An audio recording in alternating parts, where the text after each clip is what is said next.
Բարի լույս սիրելիներս, Քրիստոս հարյավի մեռելոց, խոսենք մեր հոգևոր խաղաղության ու Տիրոջ համբերության մասին։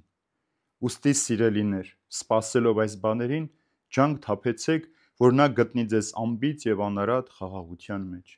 Եվ Տիրոջ համբերատարությունը փրկություն համարեցեք, ինչպես որ մեր սիրելի եղբայր Պողոսն էլ գրեց ձեզ ըստ Աստծուց իրեն շնորհված իմաստության։ Եվ ինչպես որ իր բոլոր թղթերում էլ խոսում է դրանց մասին, դրանց մեջ կան ինչ-ինչ դժվար իմաց բաներ, որ անուստներն ու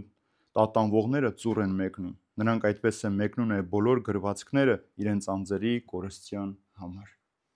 Գիտեք սիրելիներս, երբ Պետրոս առաքյալը խոսում էր կեղծ մարդկային ուսուցիչների մասին, նրանց պիղծ ու ստախոս էր համարում, բայց իբրև պայման քրիստոնյան պարտավորություն ունի մաքուր եւ անարատ ներկայանալ Քրիստոսին, ինչպես որ Հիսուս ինքն է։ Եթե դու մաքրապես չպատրաստվես Տիրոջը դիմավորելու համար, դու երբեք չես կարող նրան տեսնել, որովհետև ինչպես որ Տերն է մաքուր, դու նույնպես պետք է մաքուր լինես։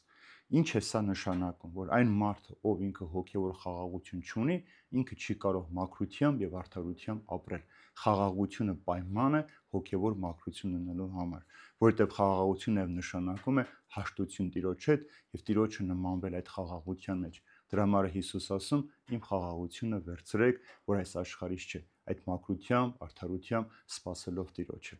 Գիտեք, Աստծո համար մեծ ցավ է, որ տեսնում է որևէ մեկը մեղքի պատճառով կորստյան է մատնում։ Դրա համար նա մեծ համբերություն է ցուցաբերում յուրաքանչյուր մարդու համար, որպեսզի այդ մարդը փրկվի, քանի որ Աստծո նպատակը մարդու չար ճանապարհից դարձն է եւ դեպի փրկություն շարժվելը։ Դրա համար Աստված համբերություն է ցուցաբերում յուրաքանչյուր մարդու համար, որտեղ ամեն հոգի թանկ է, քանի որ այդ հոգիները գնված են Քրիստոսի արյամբ մեղքին չծառայելու համար։ Եվ վերում է Պողոս առաքյալին օրինակ Պետրոս առաքյալի։ Ինչու՞։